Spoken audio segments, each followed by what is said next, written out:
Hey guys, welcome back to Learn AI, and in this video I'm going to show you how to set the number of images generated in Ideogram.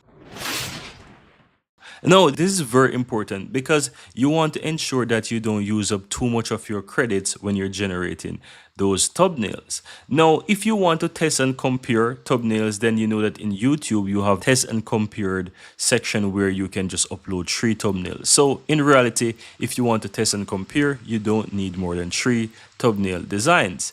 Or if you just want one thumbnail, you just want to create a single YouTube thumbnail that is really nice and just work with that, you can set that as well.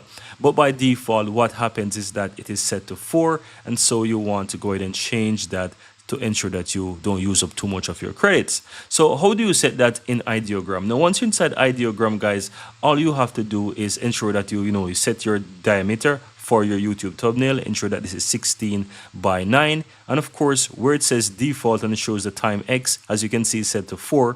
Click on that and you can set that to 1. If you just want to generate one YouTube thumbnail, click on 1 and you're only going to ensure that it creates one for you. However, you need to ensure that you have a paid plan to be able to do this, right? Otherwise, it will do 4 for you.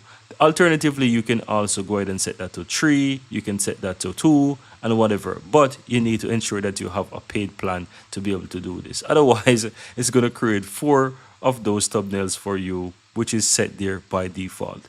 But that's it, guys. Very easy and very simple.